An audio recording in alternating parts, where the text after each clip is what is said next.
ጤና ይስጥልኝ። ሰኔ 27 2018 ዓ.ም ከመረብ ሚዲያም አርዕስተ ዜናውን በማስቀደም ዕለታዊ መረጃዎችን የምናሰማችሁ ይሆናል።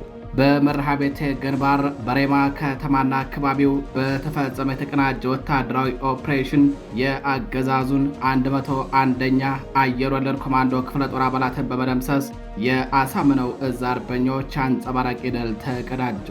በተካሄደው ከባድ ውጊያ ከ17 በላይ የጠላት ኃይሎች የተገደሉ ሲሆን በርካታዎች መቁሰላቸውንና በጠላት ላይ ከፍተኛ ወታደራዊ ኪሳራ መድረሱን ለማወቅ ተችሏል። ተደምጡታላችሁ።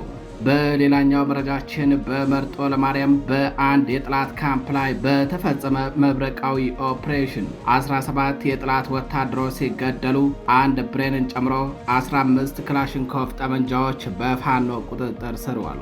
በፋኖ የጦር ጠበብቶች ንድፍ በተመራውና በጠላት ላይ ከፍተኛ መፍረክረክን ባደረሰው በዚህ ልዩ ኦፕሬሽን ወታደራዊ ካምፑ ሙሉ በሙሉ ሲወድም በውስጡ የነበሩ የጠላት መገልገያ ወታደራዊ ቁሳቁሶች በቦምብ ጋይተዋል። ሁለት ወታደሮች ደግሞ በለስ ቀንቷቸው እጅ ሰጥተዋል። ታደምጡታላቸው። በሌላኛው መረጃችን በምስራቅ ደንቢያ ወረዳ የቆላ ድባ ከተማ ፖሊስ አዛዥ በፋኖ የውስጥ አርበኞች በተወሰደበት ስልታዊ እርምጃ መገደሉ ታወቀ። አርበኞቹ ላገዛዙ ወግነው ህዝብን በሚያሰቃዩ አመራሮች ላይ የጀመሩትን እርምጃ አጠናክረው እንደሚቀጥሉ አስታውቀዋል። መረጃውን በዝርዝር ታደምጡታላችሁ። በሌላኛው መረጃችን በሸዋ ጠቅላይ ግዛት አጣዬ ከተማ ላይ ልማት በሚል ሰበብ የኦሮሚያን ባንዲራ ቀለም የተቀባ የኮብልስቶን ንጣፍ በማንጠፍ ያጣየ ከተማን ማንነት ለመለወጥ የሚደረገውን የጥፋት ሴራ በመቃወም በአሳምነው እዝ የ7 ክፍለ ጦር ወታደራዊ ማስጠንቀቂያ ወጣ። ክፍለ ጦሩ ልማት በሚል ስም የሚፈጸመው ይህ የማንነት ቅሚያን በአስቸኳይ እንዲቆም አዞ ካልሆነ ግን ከወትሮው በተለየ ጥብቅ ወታደራዊ እርምጃ እንደሚወስድ አስጠንቅቀዋል። መረጃውን ታደምጡታላችሁ። በሌላኛው መረጃችን በአማራ ፋኖ ብሔራዊ ንቅናቄ ዘመቻ መምሪያ ኃላፊ አርበኛ ፊታውራሪ ባዩ አለባቸው ህዝብን ማስታጠቅና ማደራጀት አማራዊ ግዴታ መሆኑን በማስገንዘብ ከህልውና አደጋ ለመውጣት የአማራ ፋኖ ብሔራዊ ንቅናቄን ከአለት የጠነከረና እንደ ብረት ምሰሶ የቀና ማድረግ የግድ እንደሆነ አሳሰበም። የህልውና ትግሉ አማራጭ የሌለው የታሪክ አደራ ነው ያለው ፊታውራሪ ባዩ አለባቸው ህዝቡን ከባርነት ለማላቀቅ ከአለት የጠነከረ አንድነት የማይናወጥ ድርጅታዊ አቅም መፍጠር የሰዓቱ ወሳኝ መፍትሄ እንደሆነ አስምሮበታል። ተደምጡታላችሁ። አድማጭ ተመልካቾቻችን እነዚህንና ሌሎች ዛሬ ሰኔ 27 2018 ዓ.ም ዕለታዊ መረጃዎችን አጠናቅረን ይዘን ቀርበናል። አብራችሁ ቆዩ።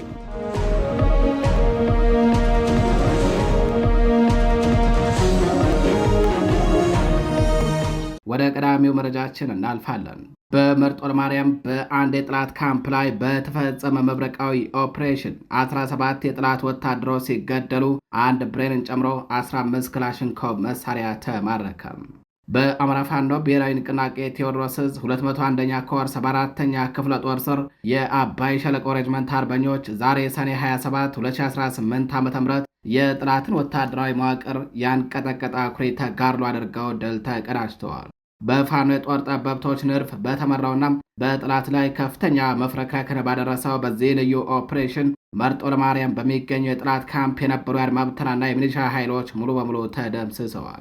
ኦፕሬሽኑ በሙሉ ብቃትና በጥበብ የተመራ ሲሆን ጠላትን ካምፑ ድረስ ዘልቆ ገብቶ በመደምሰስ የትግሉን አቅጣጫ የሚያሳይ የጀግንነት ተጋድሎ ተፈጽመዋል። ፋኖች ካምፑን ሙሉ በሙሉ በመቆጣጠር የጠላትን የቡድንና የነፍስ ወከፍ መሳሪያዎችን ማርከው ታጥቀዋል። በዚህ ተጋድሎ 17 የጠላት ወታደሮች ሲገደሉ በርካቶች በጽኑ የቆሰሉ ሲሆን 2 የሚሊሻ አባላት እጅ ከፈንጅ ተማርከዋል። የፋኖ የማድረግ አቅም በታየበት በዚህ ተጋድሎ አንድ ብሬን መትረየስን ጨምሮ 15 የተለያዩ አይነት ጠመንጃዎች በጀግኖቹ ቁጥጥር ስር ውለዋል። ይህ ድል የፋኖን ወታደራዊ ልቀትና ለዓላማው ያለውን ቁርጠኝነት የሚያሳይ ነው። የአባይ ሸለቆ አርበኞች በወሰዱት በዚህ እርምጃ ትግሉን ወደ አዲስ ከፍታ ያሸጋገረ ድል ነው የተገኘው። መረጃዎቻችን ቀጥለዋል። በመርሐቤቴ ግንባር በሬማ ከተማና በአካባቢው በተፈጸመ የተቀናጀ ወታደራዊ ኦፕሬሽን አገዛዙን 101ኛ የአየር ወለድ ኮማንዶ ክፍለ ጦር አባላትን በመደምሰስ የአሳምነው እዝ አርበኞች ድል ተቀዳጁ። በአማራ ፋኖ ብሔራዊ ንቅናቄ ሸዋ ጠቅላይ ግዛት አሳምነው እዝ አጼ አምደ ጽዮን ኮር አጼ ዳዊት ክፍለ ጦር በመርሐቤቴ ግንባር ሬማ ከተማና በዙሪያው ላይ የተቀናጀ ወታደራዊ ኦፕሬሽን መፈጸሙን አስታውቋል። የአፄ ዳዊት ክፍለ ጦር አርበኞች ትናንት ሰኔ 26 2018 ዓ.ም የአገዛዙን ወታደራዊ አቅም መገለጫ ነው በሚባለው 101ኛ አየር ወለድ ኮማንዶ ክፍለ ጦር ላይ ያነጣጠረ ጠንካራ እርምጃ ወስደዋል። ከእኩለ ቀን ጀምሮ እስከ ምሽት ድረስ በዘለቀውና በፋኖ ከፍተኛ አመራሮች በተመራ በዚህ ውጊያም አርበኞቹ ወራሪውን ኃይል ሙሉ በሙሉ ከበባ ውስጥ በማስገባት ስልታዊ የበላይነትን ተቀዳጅተውበታል። የክፍለ ጦር አናብስቶች በአራዲት ቀበሌ፣ በቆሮ፣ በአፈር ባይኔ ቀበሌም እንዲሁም በከተማ ሰሜን አቅጣጫ ጠጠር አምባ መስመር በኩል ወደ መሃል ከተማ በመዝለቅ በፈጸሙት የተቀናጀ ጥቃት 17 በላይ የሚሆኑ የክፍለ ጦር የኮማንዶ አባላት ተገድለዋል። በርካታ ቁጥር ያላቸው የጠላት ኃይሎች መቁሰላቸውንና ከፍተኛ ወታደራዊ ቁሳዊና ሰብአዊ ኪሳራ መድረሱ ታውቋል። ይሁን እንጂ በአውደ ውጊያ ከባድ ሽንፈትን የተከናነበው የአገዛዙ ኃይል የተለመደውን የበቀል በትሩን በንጹሐን ላይ አሳርፈዋል። በመደበኛ ስራው ላይ የነበረው የአፈር ባይኔ ቀበሌ ነዋሪ ወጣት ሀብታሙ በላዩን የመከላከያ ዩኒፎርም በማልበስና የሐሰት ድራማ በመስራት በአሰቃቂ ሁኔታ የረሸኑ ሲሆን በሬማ ከተማ መንገዶች፣ ግሮሰሪዎችና የህዝብ መሰብሰቢያ የነበሩ አዳራሾች ሙሉ በሙሉ እንዲወድሙ ተደርገዋል። በሌላኛው መረጃችን በምስራቅ ደንቢያ ወረዳ ቆላ ድባ ከተማ የፖሊስ አዛዥ በፋኖ የውስጥ አርበኞች በተወሰደበት ስልታዊ እርምጃ ተገደለ። በምስራቅ ደንቢያ ወረዳ ቆላ ድባ ከተማ ፖሊስ አዛዥ የነበረውን ኢንስፔክተር ደስቶ አማረ በውስጥ አርበኞች በተወሰደበት የማዳግም እርምጃ መገደሉ ታውቋል። አርበኞቹ ትናንት ሰኔ 26 2018 ዓ.ም ከምሽቱ 3 ሰዓት ግድማ ባደረጉት ስልታዊ ኦፕሬሽን የጠላት አዛዥ ላይ እርምጃ መውሰዳቸውን ነው የተነገረው። የኢንስፔክተሩ አስከሬን ከቆላ ድባ ከተማ በልዩ ተሽከርካሪ ታጅቦ ወደ ጎንደር ዙሪያ ወረዳ መወሰዱ ታውቋል። እርምጃውን የወሰዱ አርበኞች አገዛዙን በመክዳት ከነሙሉ ትጥቃቸው ወደ ፋኖ ተቀላቅለዋል። አርበኞቹ በሰጡት መግለጫም የአገዛዙን እኩይ ተግባር በታማኝነት በሚፈጽሙና ህዝብን በሚያሰቃዩ ጥቁር አመራሮች ላይ እየተወሰደ ያለው የማዳገም እርምጃ ተጠናክሮ እንደሚቀጥል አስታውቀዋል። የተከበራቸው አድማጭ ተመልካቾቻችን መረጃዎቻችን እንደቀጠሉ ናቸው። ወደ ሌላኛው መረጃችን እናልፋለን። በሸዋ ጠቅላይ ግዛት አጣዬ ከተማ ላይ ልማት በሚል ሰበብ የኦሮሚያን ባንዲራ ቀለም የተቀባ የኮብልስቶን ንጣፍ በማንጠፍ የአጣዬ ከተማን ማንነት ለመለወጥ የሚደረገውን የጥፋት ሴራ በመቃወም በአማራ ፋኖ ብሔራዊ ንቅናቄ ሸዋ ጠቅላይ ግዛት አሳምነው እዝ 7 ክፍለ ጦር አስቸኳይ ወታደራዊ ማስጠንቀቂያ ሰጠ። ክፍለ ጦሩ ልማት በሚል ስም የሚፈጸመው ይህን የማንነት ቅሚያ በአስቸኳይ እንዲቆም አዘው፣ ካልሆነ ግን ጥብቅ ወታደራዊ እርምጃ እንደሚወስድ አስታውቋል። ክፍለ ጦሩ እንደገለጸው የብልጽግና መንግስት በከተማዋ ልማት በሚል ሰበብ የኦሮሚያን ባንዲራ ቀለም በመቀባት ህዝብን በማንገላታትና በማፈናቀል ታሪካዊ ማንነትን የመደምሰስ ስራ እየተሰራ መሆኑን በቅርብ እየተከታተለ እንደሚገኝ ገልጿል። ይህንን ጸረ አማራ ድርጊት በአስቸኳይ የማያቆሙ የከተማዋና የአካባቢው አመራሮች በታሪክና በህዝብ ፊት ተጠያቂ እንደሚሆኑ አሳስበዋል። ድርጊቱ ካልቆመ ክፍለ ጦሩ የብልጽግና ወንበር አስጠባቂዎች ላይ እጅግ የጠነከረም ከዚህ ቀደሙ የከፋና የማያወላውል ወታደራዊ እርምጃ እንደሚወስድ ገልጿል። የብልጽግናው ስርዓት የፖሊስና ሚሊሻ አባላትን ከመከላከያ ጋር በማቀናጀት ለግንባር ማገዶነት እየተጠቀመባቸው መሆኑን የጠቀሰው መግለጫም አባላቱ የወገን ደም ከማፍሰስ ተቆጥበው መሳሪያቸውን ይዘው ወደ ጀግናው የአማራ ፋኖ ብሔራዊ ንቅናቄ እንዲቀላቀሉ ጥሪ አቅርበዋል። አጣዬ የጽናትና የጀግንነት ምድር መሆኗን ያስታወሰው ክፍለ ጦሩ ወጣቶች በየአካባቢው ተደራጅተው ከፋኖ ጋር በግንባርና በደጀንነት እንዲሰለፉ አዘዋል። ዝምታ ለባርነት ይዳርጋል፣ መነሳት ግን ህዝብን ይታደጋል በማለት ህዝቡ ከፋኖ ጎን እንዲቆም አደራ ብሏል። በመጨረሻም በውስጥም በውጭም የሚገኙ አማራውያን የአብይ አህመድን ስርዓት እየፈጸመ ያለውን አረመናዊ ድርጊት በጋራ በመመከት ታሪካዊ ኃላፊነታቸውን እንዲወጡ ክፍለ ጦሩ ጥሪውን አቅርበዋል። በሌላኛው መረጃችን በአማራ ፋኖ ብሔራዊ ንቅናቄ ዘመቻ መምሪያ ኃላፊ ፊት አውራሪ ባዩ አለባቸውም ህዝቡን ማስታጠቅና ማደራጀት አማራዊ ግዴታ መሆኑን በማስገንዘብ ከህልውና አደጋ ለመውጣት ከአለት የጠነከረን ደብረት ምሰሶ የቀና ድርጅት መፍጠር የግድ እንደሆነ አሳስበዋል። ድርጅቱም ተፈጥሯል፣ ድርጅቱን መጠበቅም የሁሉም ግዴታ ነው ሲልም ጨምሮ አሳስበዋል። ፊታውራሪ ባዩ ከሰሞኑ በአንድ የንቅናቄ መድረክ ላይ አማራ የለውን አደጋ የተጋረጠበት ብቻ ሳይሆን በአሁን ሰዓት እየጠፋ ያለ ህዝብ መሆኑን በግልጽ አስቀምጧል። ለዚህም እንደ መፍትሄ ህዝቡን ማሰልጠን፣ ማደራጀት፣ ማስታጠቅና ማንቃት መብት ሳይሆን አማራዊ ግዴታ መሆኑን አርበኛው ገልጿል። ፊታውራሪ አክሎም ይህንን የህልውና መንገድ የማይፈልግ ወይም ባርነት የመረጠ አካል ቢኖር የመጨረሻ ዕጣ ፈንታው ምን እንደሚሆን በግልጽ እንደሚታይም አስጠንቅቋል። ህዝቡን ነፃ ለመውጣት ከአለት የጠነከረም እንደ ብረት ምሰሶ የቀና በመተማመን ላይ የተመሰረተና የአማራን ጥቅም በዘላቂነት የሚያረጋግጥ ድርጅት መፍጠር ግድ ነበረ። እሱም ተፈጥሯል። ይህ ድርጅት ለሌሎች ወንድም ህዝቦች የሚንቅ ሳይሆን የራሱን ህዝብ ሰላም፣ ክብር የሚያስከብር መሆኑን ፊታውራሪ ባዩ ገልጿል። የአንድነት ጥንካሬ የአሸናፊነት ቁልፍ መሆኑን የገለጸው ፊት አውራሪ ባዩ በትግል ውስጥ የአንድ አካል መጠንከር ለሌላው ስጋት ሳይሆን አቅም መሆኑን በመግለጽ የትግል ስልቱን የአማራን ባህል፣ ሃይማኖትና ቋንቋ ያማከለ ሊሆን ይገባልም ሲል ገልጿል። የአማራን ሕዝብ አንድነት የሚጠላ ወይንም የሚያዳክም አካል የሕዝቡ ታሪካዊ ጥላት እንደሆነና ለታሪክ ፍርድ ራሱን ማዘጋጀት እንዳለበት ፊት አውራሪ ባዩ በመልእክቱ አስተላልፈዋል። በአማራ ፋኖ ብሔራዊ ንቅናቄ ዘመቻ መምሪያ ኃላፊ አርበኛ ፊት አውራሪ ባዩ አለባቸው በመጨረሻም ሕዝቡን ከህልውና አደጋ ለመታደግ እየተደረገ ያለው ድርጅታዊ ስራ የነገ ሳይባል ዛሬ መፈጸም ያለበት ታሪካዊ አደራ መሆኑን በመግለጽ ንግግሩን አጠናቋል። በተያያዘ ዜና በዚኸው በሸዋ ጠቅላይ ግዛት የአማራን ፋኖ የትጥቅ ትግልና የህዝብ ተሳትፎን ያጠናከረ ህዝባዊ ውይይት በአንጾኪያ ገምዛ ክላስተር ተካሄደ። በአንጾኪያ ገምዛ ክላስተር ዋሻ ንገት ቀበሌ የአማራ ፋኖ የትጥቅ ትግልን በማጠናከርና መሠረተ ልማቶችን ከጥቃት በመጠበቅ ዙሪያ ያተኮረ ሰፊ ህዝባዊ ውይይት ተካሂዷል። በውይይት መድረኩ ላይ የአካባቢው ነዋሪዎች፣ የሀገር ሽማግሌዎች፣ የአስቴ ጎማ ተራራ ክፍለ ጦር አመራሮችና የአማራ ፋኖ ብሔራዊ ንቅናቄ ወታደራዊ ቃል አቀባይ አርበኛ አበበ ሙላቱን ጨምሮ የተለያዩ አመራሮች ተገኝተዋል። በመድረኩ ላይ ማህበረሰቡ ከፋኖ መዋቅር ጎን በጽናት በመሰለፍ እያጋጠሙ ያሉ የጸጥታና የደህንነት ፈተናዎችን በተደራጀ መንገድ ሊመከት እንደሚገባ አመራሮቹ ገልጸዋል። በተለይም በከሚሴ ማለትም በምድረ ገይን ዙሪያ እየተስተዋለ ያለውን የወረራ እንቅስቃሴ ለመከላከል ማህበረሰቡ ከፋኖ ጋር በመቀናጀት የአካባቢውን ደህንነት በዘላቂነት ለማስጠበቅ ዝግጁ እንዲሆን ሰፊ ግንዛቤ ተፈጥረዋል። ከጸጥታ ጉዳዮች ባለፈ የልማትና መሠረተ ልማት ጥበቃ ጉዳይም የውይይቱ አካል ነበር።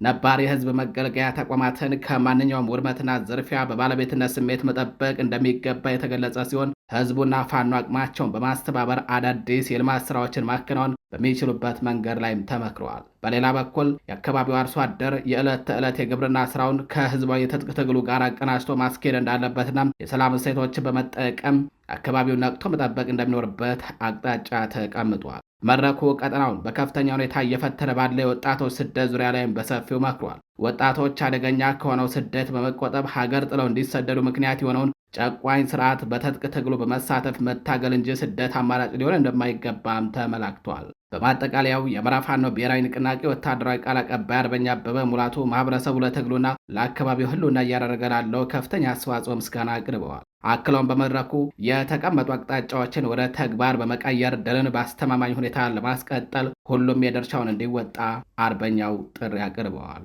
በሌላኛው መረጃችን ምኒልክ ዕዝ በትግሉ ምዕራፍ ላይ ያተኮረ ጥልቅ ግምገማዎችን እያደረገም የጊዜያዊ መንግስት መዋቅር ሪፎርም በማካሄድ ላይ መሆኑን አስታውቋል። በዚህም የሶስት ወረዳ ማለትም የራያ ቆቦ፣ የግዳንና የቡግና ወረዳ ጊዜያዊ መንግስት አመራሮች ሪፎርም እንደተደረገም ተገልጿል። ግምገማው እያንዳንዱ አመራር የሂስና የግለ ሂስ መድረክ በማድረግ አቅማቸውንና አሁን ላይ የአማራ ህዝብ ትግልን የደረሰበትን ከፍተኛ ምዕራፍ ያማከለ አመራር ሪፎርም ተደርጓል ነው ያለው ዕዙም።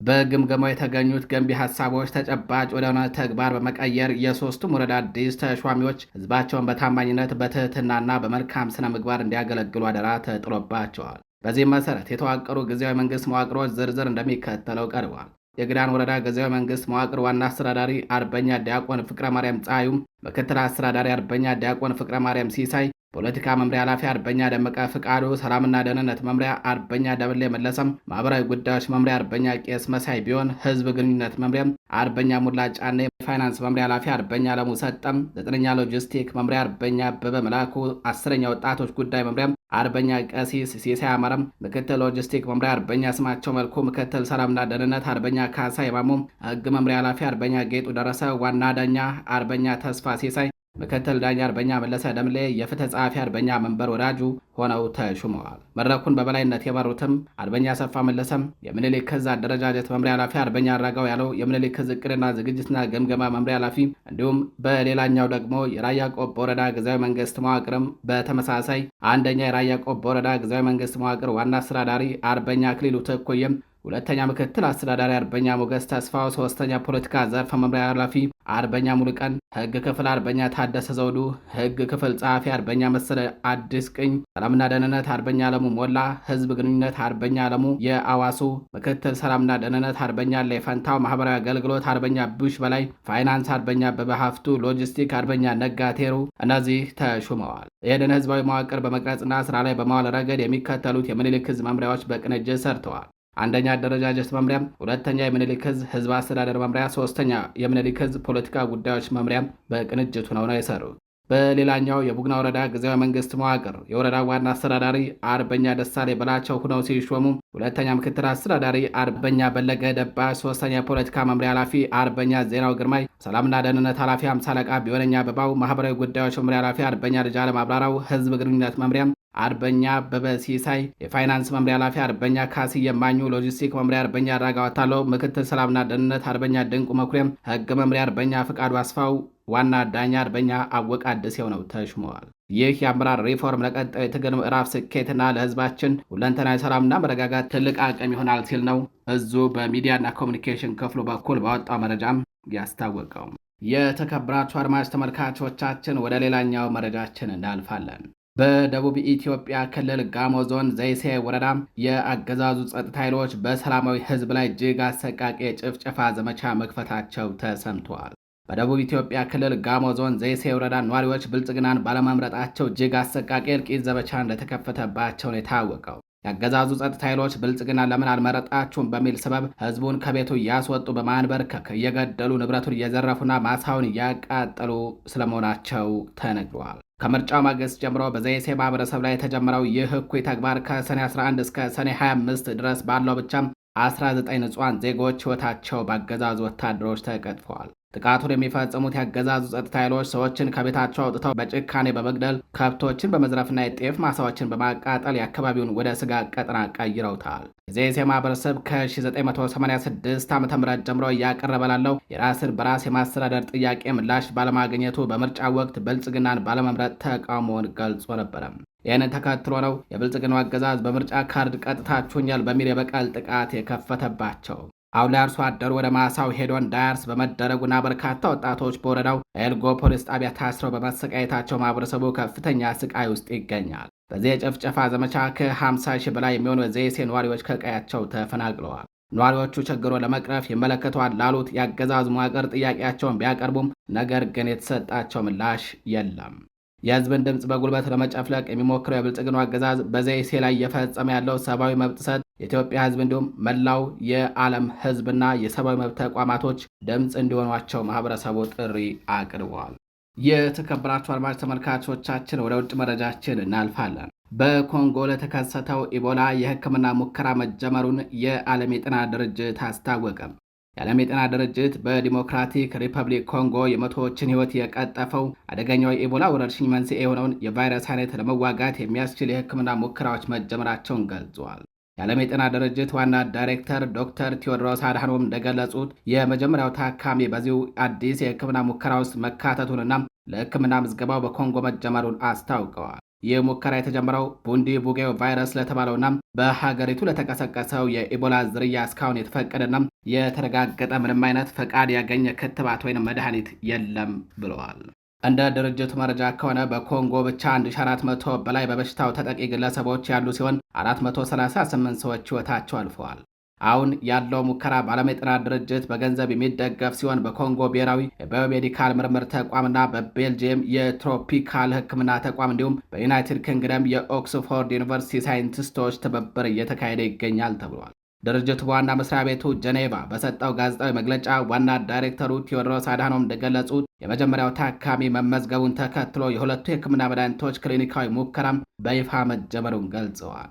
ምንም እንኳን ፍቃድ ያገኙ ሕክምናዎች ባይኖሩም ሰዎች ከዚህ በሽታ እያጋገሙ ነው። ነገር ግን በእርግጥ ደህንነታቸው የተረጋገጡና ውጤታማ የሆኑ የሕክምና መሳሪያዎች ቢኖሩም ብዙ ተጨማሪ ሕይወቶችን ማዳን እንችል ነበር ሲሉ የድርጅቱ ዳይሬክተር ተናግረዋል። በኮንጎና በዩጋንዳ የተነሳው የኢቦላ ወረርሽኝ የጀመረው በግንቦት ወር ላይ ሲሆን የዓለም የጤና ድርጅት ለሕዝብ ጤና ድንገተኛ አደጋ ነው ብሎታል። የኢቦላ በሽታ የሚከሰተው የሰውነትን በሽታ የመከላከል ስርዓትና የአካል ክፍሎችን በሚያጠቃ ቫይረስ ነው። ቫይረሱ በመደበኛነት እንስሳትን በተለይም ፍራፍሬ የሚበሉ የሌሊት ወፎችን የሚያጠቃ ቢሆንም በሰዎች መካከል ወረርሽኝ ሊፈጥር የሚችለው ሰዎች የተጠቁ እንስሳትን ሲይዙ እንደሆነ ከድርጅቱ የወጣ መረጃ ያሳያል። የበሽታው ተላላፊነት ደግሞ ብዙውን ጊዜ በሰዎች ላይ የበሽታ ምልክቶች ከታዩባቸው በኋላ ነው። እንዲሁም የበሽታው ምልክቶች ለመታየት ከ2 እስከ 21 ቀናት እንደሚወስዱም ተጠቁመዋል። በተጨማሪ ምልክቶቹ በድንገት የሚታዩ ሲሆን እንደ ጉንፋን ወይም ወባና ትኩሳት፣ ራስ ምታትና የድካም ስሜት በመሰማት የሚጀምር ነው ተብሏል። አሁን ወደ 6 ገደማ የኢቦላ ዝርያዎች ያሉ ሲሆን ለእያንዳንዱ የኢቦላ ዝርያ በተናጠል ክትባቶች መዘጋጀት ያለባቸው ቢሆንም ከእነዚሁ 3ቱ ብቻ ወረርሽኝ ያስከትላሉ። የተከበራችሁ አድማጭ ተመልካቾቻችን ለዛሬ ሰኔ 27 2018 ዓ.ም ይዘናቸው የነበሩት ዕለታዊ መረጃዎቻችን እነዚህ ይመስላሉ። በሌሎች አዳዲስ መረጃዎች እስከምንገናኝ ቸር ቆዩ።